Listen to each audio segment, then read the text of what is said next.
Blog Talk Radio. The 24th of August edition of the News in 10 Boston Red here for Boston Red on the World. Today we'll be covering a march that brought tens of thousands of people to the nation's capital in the U.S. It was organized by the National Action Center, Actual Network, led by the Rev Dr Al Shapton of New York. But first to the headline banner news here out of Syria. Damascus, Syria, on Syrian state TV. The Syrian government presented pictures and evidence of that soldiers had found chemical weapons on Saturday in tunnels that had been used by the rebel forces. As we had long suspected, a presenter said 5 blue and green plastic storage drums shown in the footage, along with rusty mortar bombs, grenades, domestic gas canisters, and vials labeled astropatine, nerve gas, antidote were proof that the rebels were using chemical weapons. The state agency SANA said soldiers had suffered from cases of suffocation when the rebels used poison gas as a last resort after the rebel forces made big gains against them in the domestic suburb of Jabba. He said the clashes were still raging in the area, but the army had advanced and found the chemical weapons in the tunnels.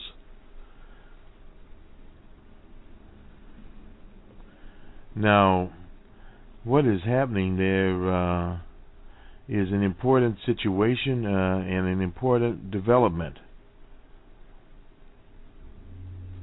in the Syrian situation.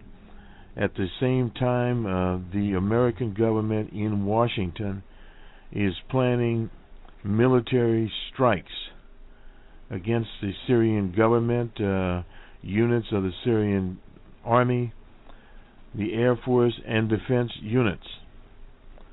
And they're using as the reason for the attacks the alleged gassing of civilians, and that would have been Wednesday of this week.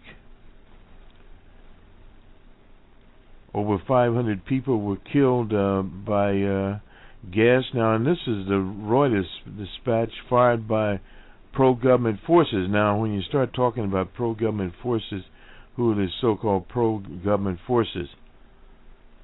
The medical charity Médecins Frontières, that's the French, said 3 hospitals near Damascus had reported this is 355 deaths in the space of 3 hours out of about 3,600 admissions with nerve gas symptoms. This is what we were talking about here from the medical organization Médecins Frontières, the French medical organization that was there and have worked in various places.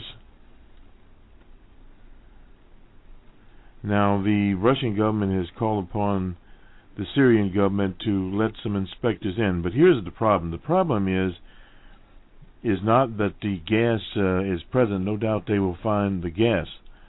But who fired the gas is the very big problem here.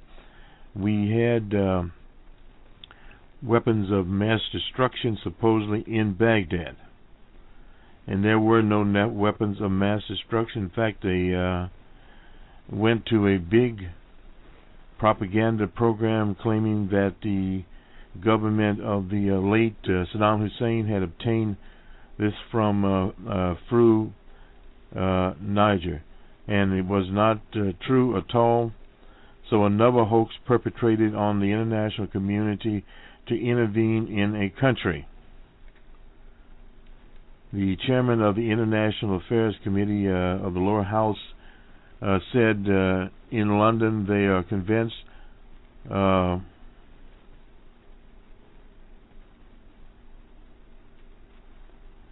they were convinced that Assad used chemical weapons, and earlier they were convinced that there were weapons of mass destruction in Iraq. As we just said, it's the same old story. That's from Alexei Pukov.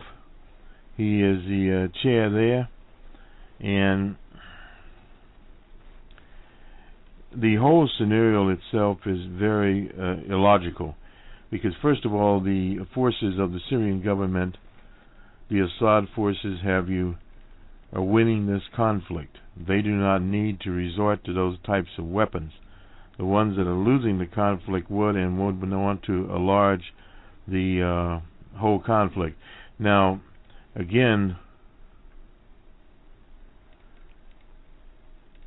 the Russians said the rebels were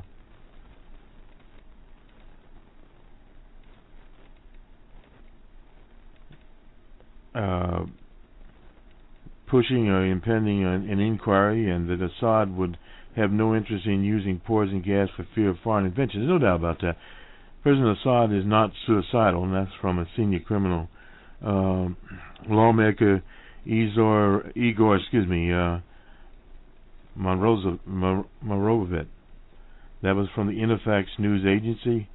He well understands that in this case, allies would turn away from him, opponents would rise, and all more constraints would be discharged regarding outside interference. Now, this is our big story on the world theater today, and we'll go in just a second to Dr. Sharpton and the march on Washington today. Now, also, the former president of South Africa, Nelson Mandela, is still in hospital in stable but serious but stable condition. And I think, as we reported yesterday, the naval forces, they are moving additional warships towards Syria. In China, the former Chinese party official, Bo Xilai, blamed his wife on the embezzlement there, but said he did not do anything at all in this situation. And in Bolivia, prison gangs killed 30 people. So that is some of the news. It's on to Dr. Sharpton and some of the highlights of the march to reclaim the dream, to stop racial profiling, the historic link between Emmett Till and the murder of Trayvon Martin. His mother was there. Emmett Till's relatives were there on the stage as they spoke from the Lincoln Memorial, and then they marched from there on to the Washington Monument, passing Dr. King's memorial. This is Boston Red on the 24th day of August, 2013. Good day. We want the Congress to rewrite a Voting Rights Act, and we want to protect our right to vote. They are changing laws all over this country. The Congress needs to make federal law that will get through this Congress and deal with what the Supreme Court has done. Right now in Texas, in North Carolina, in other places, they're coming with all these schemes. Voter ID. Well, we always had ID. Why do we need new ID now? We had ID when we voted for Johnson. We had ID when we voted for Nixon. We had ID when we voted for those that succeeded him: Carter, Reagan, Bush, Clinton, Bush again. Why, when we get to Obama, do we need some special ID?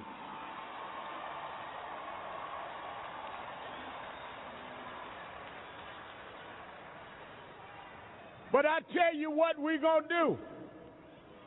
When we leave Washington, we getting ready to march. We're going to go to those states.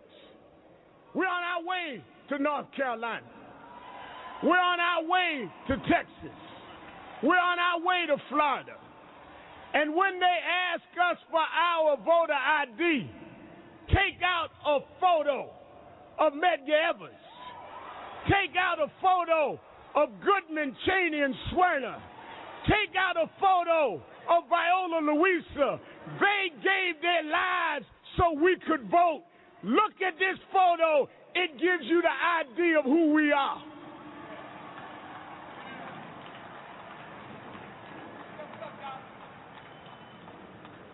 Second, we need jobs. We didn't come here just talk. We want voter legislation. We need jobs. And if we can't get jobs, we need to continue these marches. And if we get tired, we need to sit down in the offices of some of those here that don't understand folk want to work and earn for their families. 50 years ago, Dr. King said that America gave blacks a check that bounced in the Bank of Justice and was returned marked insufficient funds. Well, we redeposited the check. But guess what?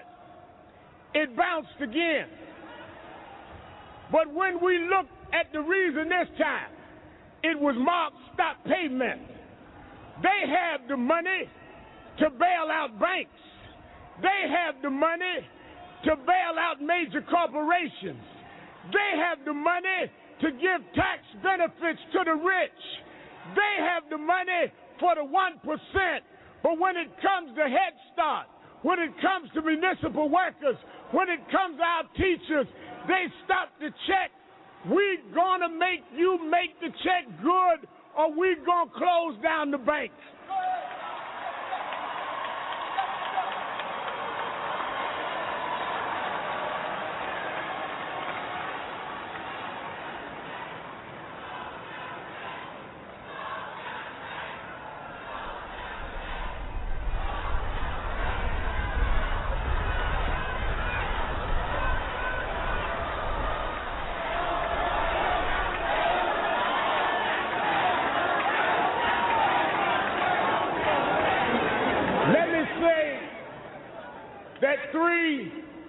We need to deal with building what must be built around gun violence.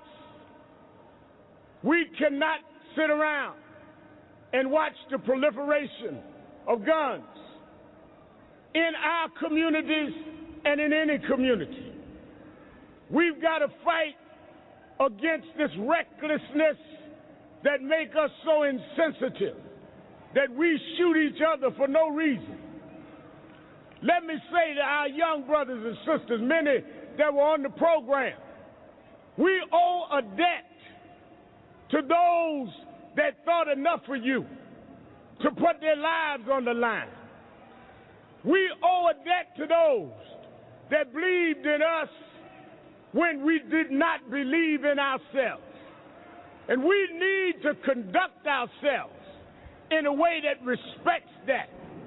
Don't you ever think that men like Medgar Evers died to give you the right to be a hoodlum or to give you the right to be a thug. That is not what they gave their life about. We need to talk about how we address one another, how we respect one another. We need to teach our young folk, I don't care how much money they give you, don't disrespect your women.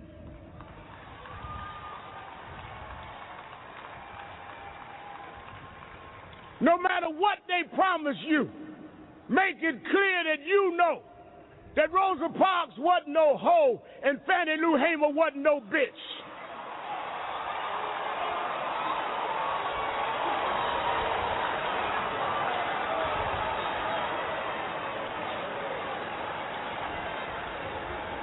We got some house cleaning to do. And as we clean up our house, we will then be able to clean up America.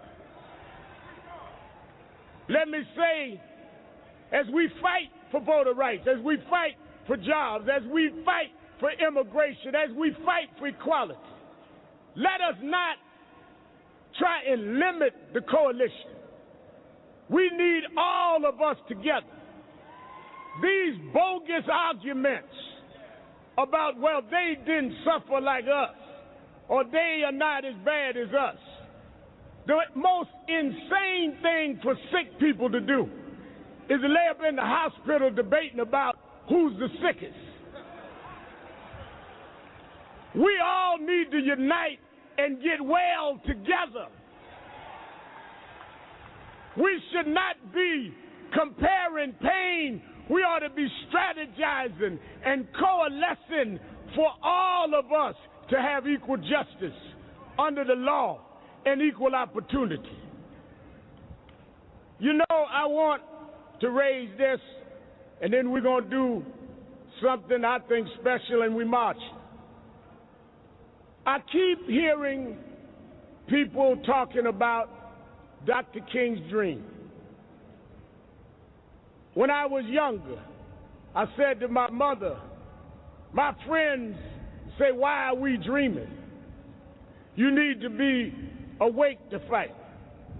But my mother said to me, you got to understand what dreams are for.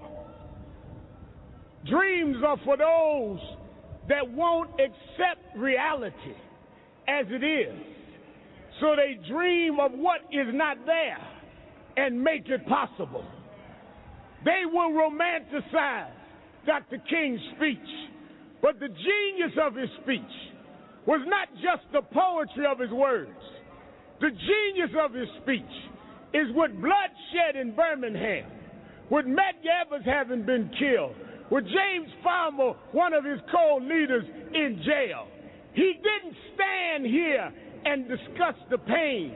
He didn't stand here and express the anger. He said in the face of those that wanted him dead, that no matter what you do, I can dream above what you do. I see a nation that'll make change if we pay the price. Others saw voting booths we couldn't use. King saw the possibility of an Obama 50 years ago. The world is made of dreamers that change reality because of their dream. And what we must do is we must give our young people dreams again. That's what Lee Saunders and Randy Weingarten was talking about. You take the funds, you take the expertise, and you tell the children they're nothing. And you tell them they're not expected to be nothing. You build jails and close schools, and you break their dreams. And you wonder why they're walking around with their pants down. Because that's what you wear in jail. And if you think that's where you're headed, you might as well get dressed before you get there. We need to give them dreams again. Not to worry about sagging pants, but sagging mentality. If we told them who they could be and what they could do, they would pull up their pants and go to work. We've got to change how we deal with this.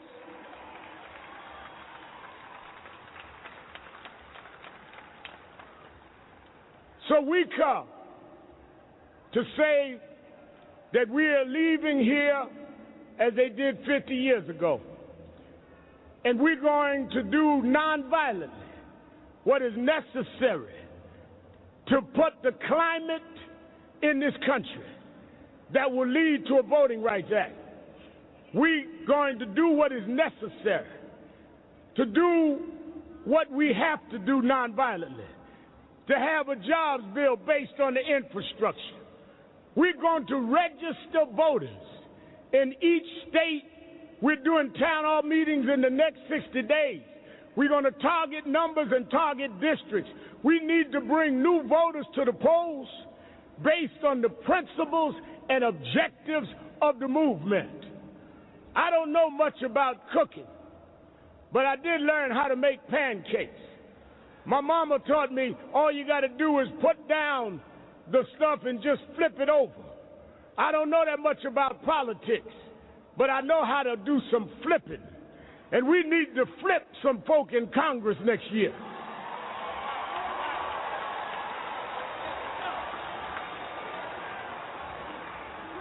So as we march today, we march with a determination to let you know that we don't have amnesia. We did not forget the price that's paid. We fought too hard. Our parents shed too much blood. There was too many nights in jail for you to take our vote from us now. Our vote was soaked in the blood of martyrs, and you can't take it from us like we don't know who we are. We earned the right to vote with protest, and we will regain what we lost in the Supreme Court with a protest that is focused and on its way. There was another dreamer as I close. A dreamer in the Bible called John. John looked up and said, I see a new heaven. I see a new earth. All things are passed away. I come to tell you, I know why they're screeching and hollering and talking crazy, because all America has passed away. All America that only worked for white males have passed away. All America that only worked for English speaking have passed away. All America that tell you who to sleep with but don't put food in the kitchen has passed away. All things have passed away. We see a new America. We see an America of equality, of justice, of fairness. We march because we're going to bring a new America. One nation, under God, indivisible, with liberty and justice, not for some, not for who you choose, not for who you like, but for all. We believe in a new America. It's time to march for a new America. It's time to organize for a new America. It's time to register and vote for a new America. We're on our way. We're on our way. We're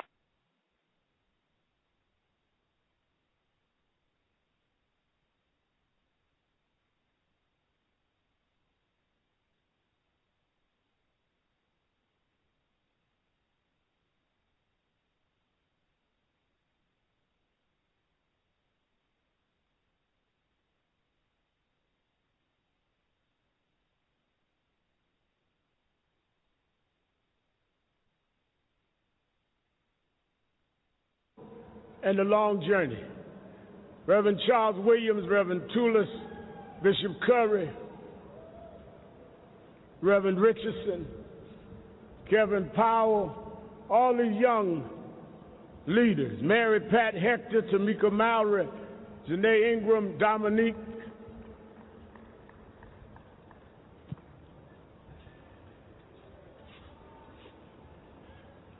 I want us to show respect and regard for a man who has every day in the last decades have fought for us. And we're not ending no program without thanking those that made a way. Bible says, honor thy father and mother, not for their days, but your days will be long on the land which God giveth thee. Reverend Joseph Lowry stood in the heat of the day. Reverend Joseph Lowry stood up when others wouldn't stand. Reverend Joseph Lowry has paid a price. And because of people like him, we are here today. Another warrior who was slapped, who was abused, and took it so we could vote, is here with us today. Never got recognition, but now he's a winner of the Medal of Freedom. from the first African-American president in the United States. He will come and have words and present an SCLC, Southern Christian Leadership Conference. That's the organization Dr. King and Dr. Lowry and others founded. That's the organization that did direct action. I grew up in the New York branch of SCLC. I tell these young folk that work with me, I don't hear excuses. I grew up in a single-parent home on welfare. But Reverend William Jones in SCLC, Reverend Jesse Jackson told me I was somebody, and I believed him, because no man ever told me I was nobody. That's why I don't care if nobody gives you credit, Reverend Jackson, I will, because you helped turn my concept around about myself. Let us hear from the legendary C.T. Vivian.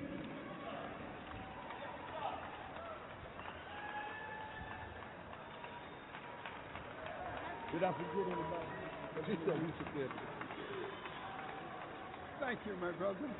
And then we go down there. Okay, we're going down there now? Yeah. Okay. LaMel McMorris. I don't want to leave out. No. What do you say? Okay, all right. Hello, good people. Well, we're here again. After a half century, we're here again. Let's think about what it was that we really came to do. This 50th anniversary was to remind us of a time when we did not have too many leaders as we have today.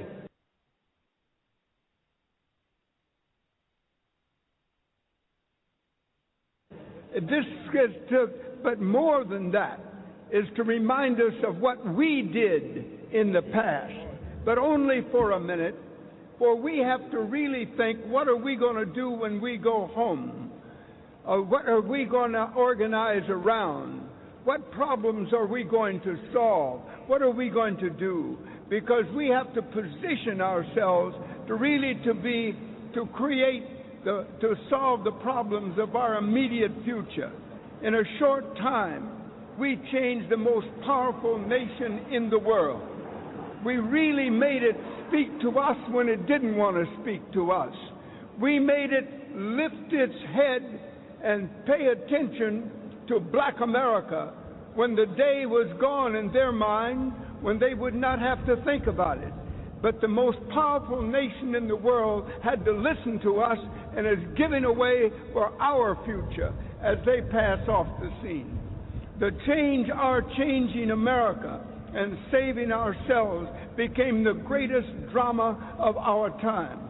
We won. Our methods worked. We gave faith to oppressed people all over the world. The greatest spiritual leadership in America has been by African Americans, and it can be again if we choose to do it. If we do not choose to do it, we will not be. But if we choose to do it, we can create the future not only for ourselves, but for America itself. Our movement and struggles in the streets, in the courts, in the churches was more than political struggle. It has been moral and spiritual struggle against hate and violence, racism and cultural hypocrisy. We see it coming back around the corner when we think of Florida, both in the Capitol and in the streets.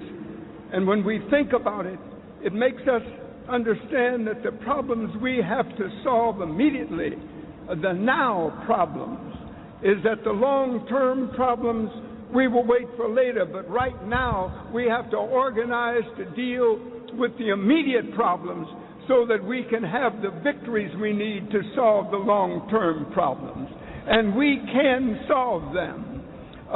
Among them must be dropouts. We cannot be a people. We can't be a people allowing 45% of our young people to drop out of school before they graduate from high school in a world where it's taken for granted that you have to have a college degree in order to do anything.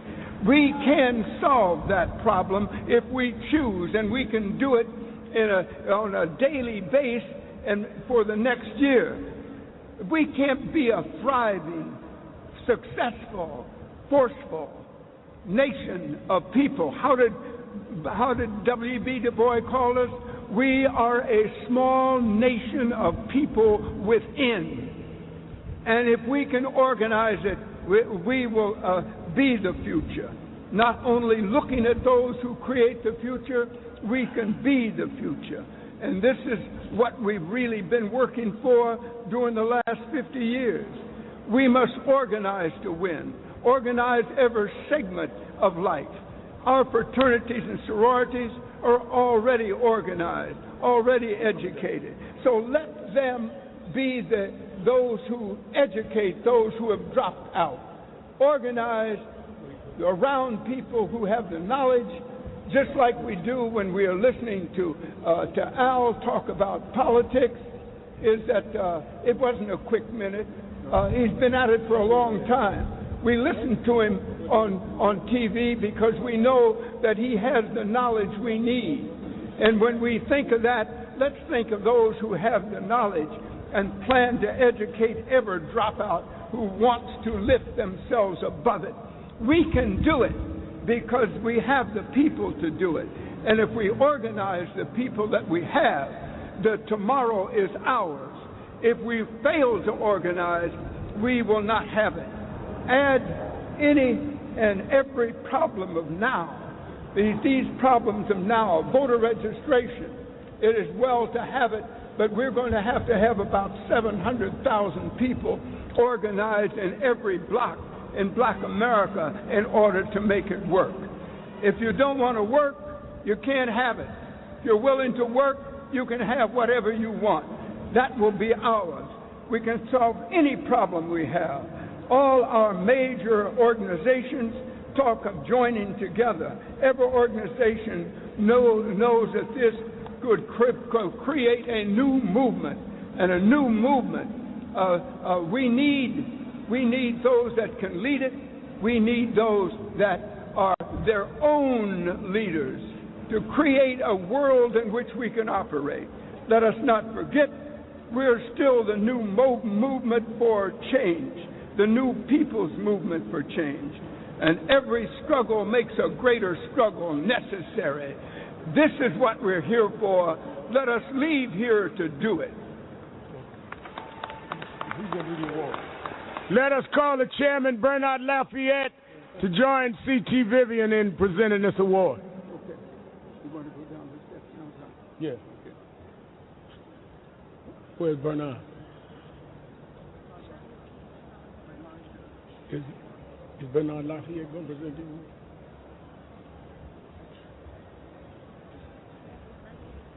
Who's got the mic to give Dr. Lowry?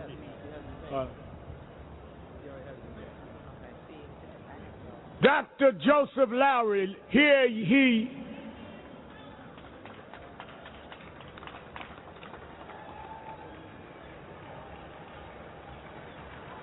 Y'all move that umbrella. He don't wear polka dots. Thank you. Thank you, Brother Sharpton, for those kind words. Thank you, C.T., for your eloquent words. I thank God for the privilege and honor of being with you today, 50 years later. Never dreamed when we chaired the committee, when Dr. King appointed us to chair the committee, to take the demands of the Selma to Montgomery March to George Wallace, governor of Alabama. We never dreamed not only would we be here 50 years later, but we never dreamed we'd see an African-American president. But thank God we lived long enough not only to see the 50 years of the March on Washington, but to see an African-American president. And I was looking the other day through some old sermons, and I found one that I dusted off, and I'm going to preach it again. The name of it was, "Everything Has Changed and Nothing Has Changed." And that's where we are today in America. Everything has changed, and nothing has changed. As we look at the parents of the young man from Florida, Iran, as we look at people like Johnny Ford and others who are gathering on the platform, I'm not sure what they're doing, but they're getting ready to do something here on the platform. But I want to say to you that everything has changed and nothing has changed. And we've come up here for two reasons. Not just to come to Washington. We come to Washington to commemorate. We go back home to agitate. I don't think you heard me. We come to Washington to commemorate. We're going back home to agitate. Because while many things have changed, some things have not changed. And we want to go back home to complete the unfinished task. We come to Washington to commemorate. We go back home to agitate. I don't think you heard me. We come to Washington to commemorate. We're going back home to agitate. We come to Washington to commemorate. We're going back home to agitate. Somebody ought to help me. We come to Washington to commemorate. We're going back home. One more time. We come to Washington. We're going back home. I want to hear from the people down there by the pool. I want to hear from the people pool. We come to Washington to what?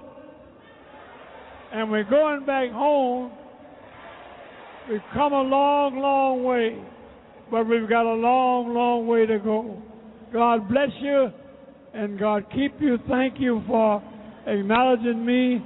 I see Sister Bernice King over there on my right.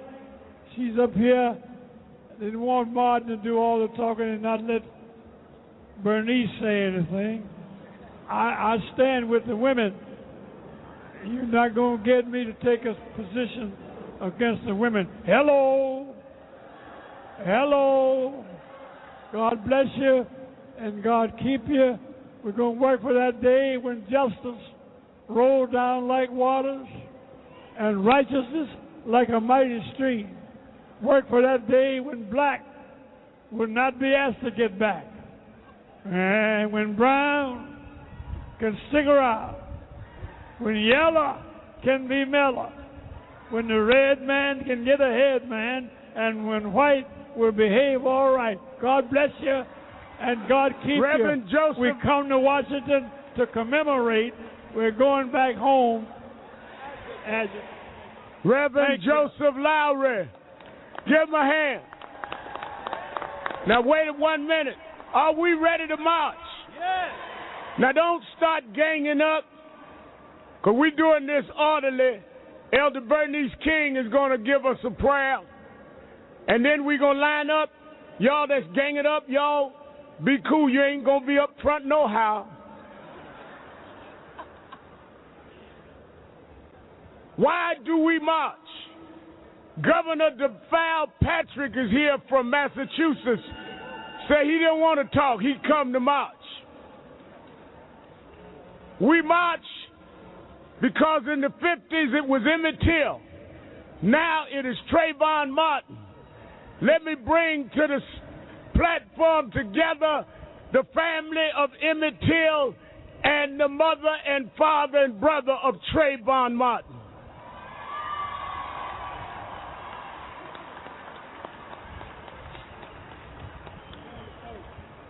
Give them some love.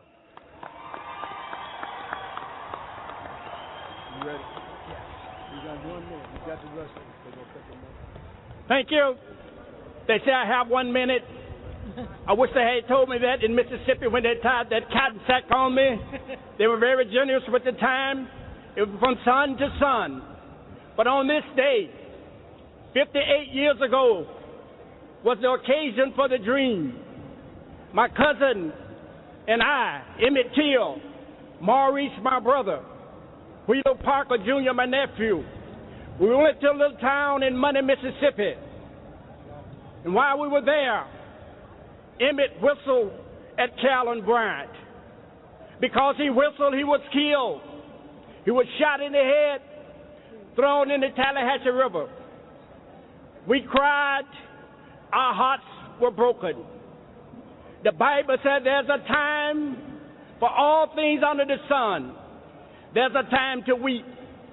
But what had just happened in our country, when an American stalked another American, shot him down like a dog, and the jury said, not guilty, it's crime time again. We need to do something. Young people, listen to me. I was so upset that I take the programs of these segregationists. I wanted to see who was supporting them. I wanted to see who was buying or paying for the advertising time. I saw 2 Japanese automobile makers. I have one of those automobiles. Before I buy that automobile again, I buy a skateboard. We got to change this system, young people. This is your homework. Go home. See who is supporting these bigots on our television. Do something about it. Don't buy their progress. And we're not going to buy it like the British. They tell me the British kept coming. They fired their guns. The British kept coming. They fired once more. The British began to run, but we're not going to run. They fired the first shot when they shot Emmett.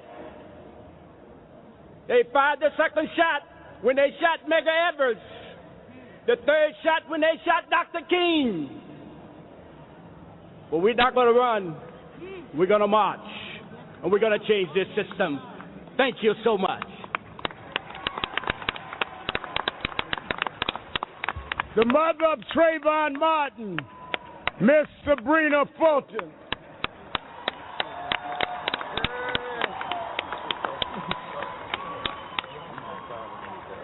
As I said before,